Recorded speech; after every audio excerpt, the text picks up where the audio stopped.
Welcome to Universal Recycling Technologies End-of-Life Division. We're going to take a tour of our facility and show you exactly what we do here. So come along with me. This is a 140,000 square foot facility. We employ about 200 people and we operate 5 days a week, 24 hours a day. We're going to head over first to our receiving department, and that's where everything starts. So here, as the skids are coming off the truck, they're first visually inspected, they're weighed, and then we put a tag on each pallet. We place an ID on it, which is very specific to the customer, the date it was received, and the type of materials. So after everything's received, it's first put into storage.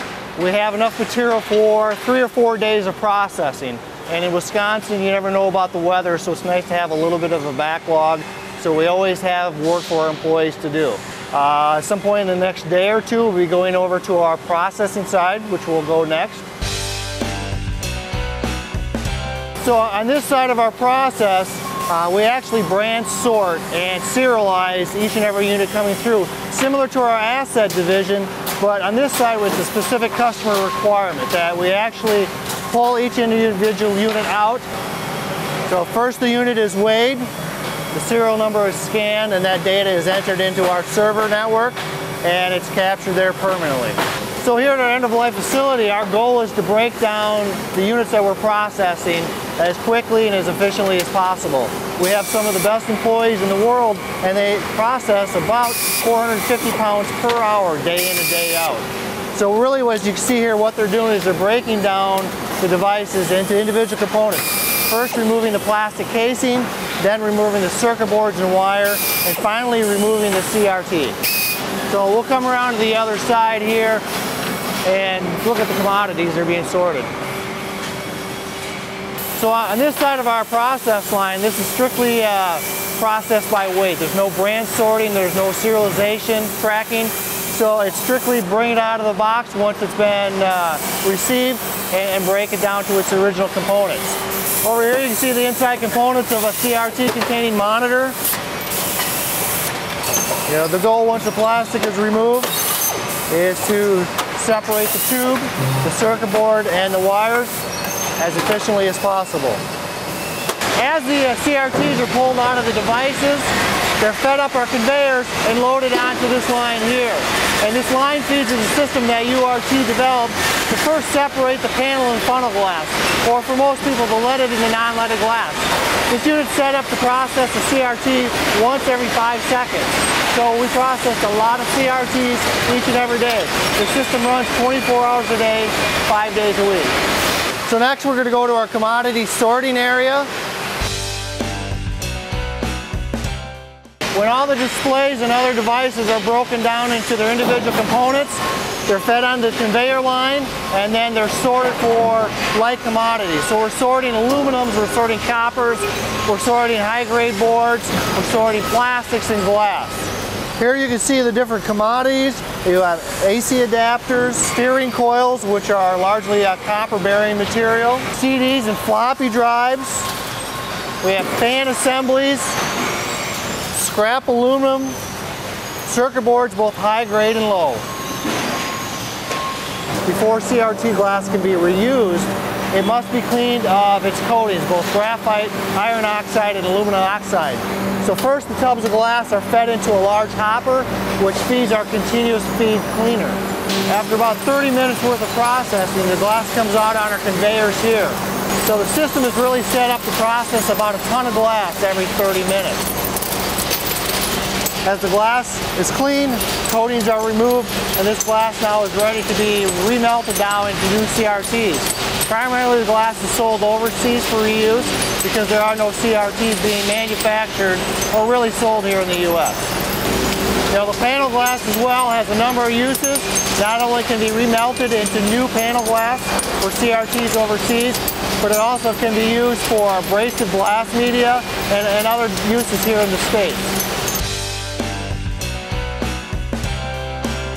So over here is our universal waste area, and here's where we're pulling out fluorescent lamps from LCDs. We're removing projection tubes, draining the oils from them so that material can be properly processed and disposed of.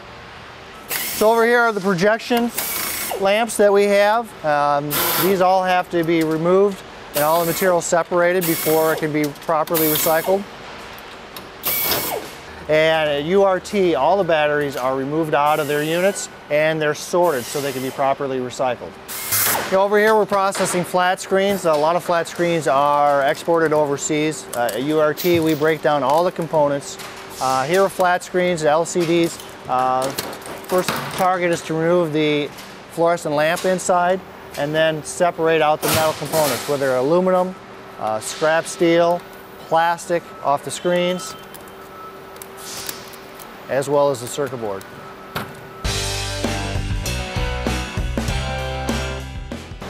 With a facility the size of URT, we actually have our own maintenance crew working here 24 hours a day. Most of the design and fabrication is done by our own employees. So as we walk through the maintenance department, you can see we have enough steel and capabilities to build just about anything that we're going to use here at our facility. At URT, we're very concerned on long-term health and safety of our employees. So we take every precaution that we can to ensure that our employees are safe and secure.